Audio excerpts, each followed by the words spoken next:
A special thank you to each of our subscribers who make this channel possible.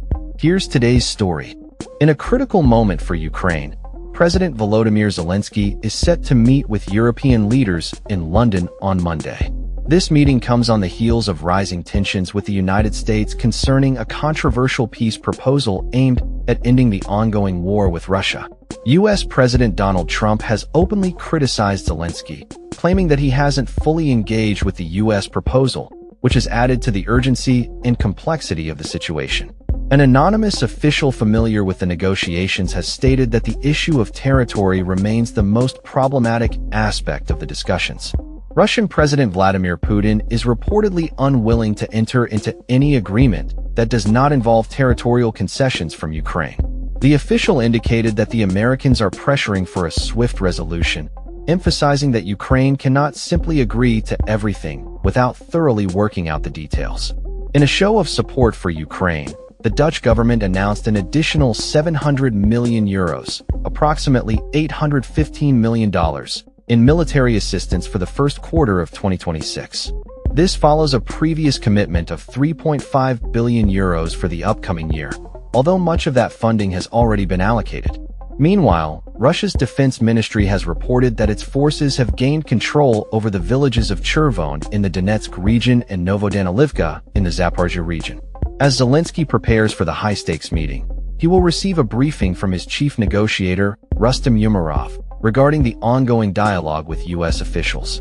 Zelensky has highlighted the importance of in-person discussions for certain sensitive issues, indicating that some matters are too complex for phone conversations. The London talks will bring together key figures including UK Prime Minister Sir Keir Starmer, French President Emmanuel Macron, and German Chancellor Friedrich Merz, representing the three NATO nations with the largest military budgets outside the US.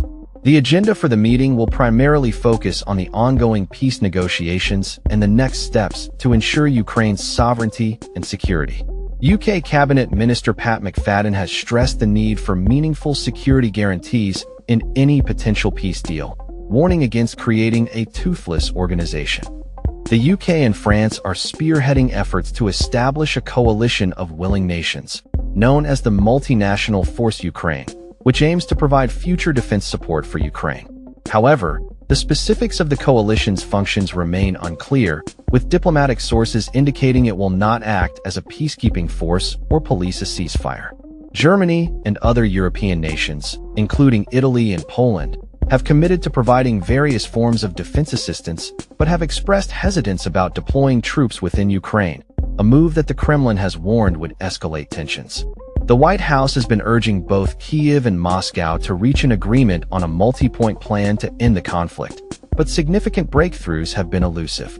Recent talks in Moscow between Trump's special envoy for Ukraine, Steve Witkoff, and Putin lasted 5 hours, but yielded little progress.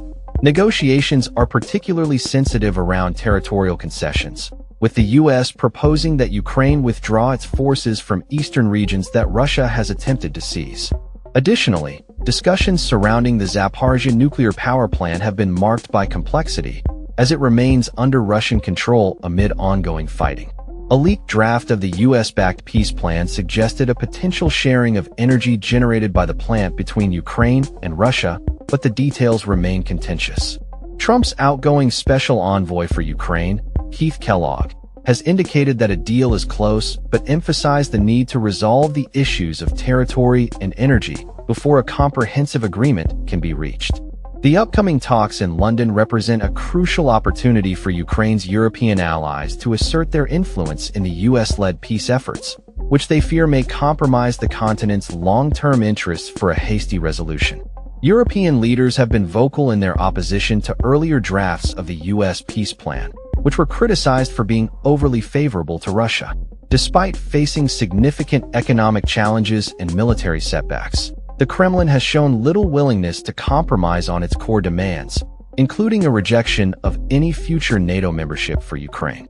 In a recent statement, Putin reaffirmed his commitment to continue the fight until Russian forces achieve full control over the Donetsk and Luhansk regions, which they currently dominate. Meanwhile, the Kremlin has expressed a positive view of the White House's updated national security strategy, which emphasizes the importance of improving relations between Europe and Russia to prevent broader conflict. As the world watches these developments unfold, the stakes remain high for Ukraine and its allies as they navigate the complex landscape of international diplomacy and military strategy in the face of ongoing aggression from Russia. That's all for this story. We upload videos every day covering many different subjects, so hit that subscribe button to stay informed. Thanks for watching.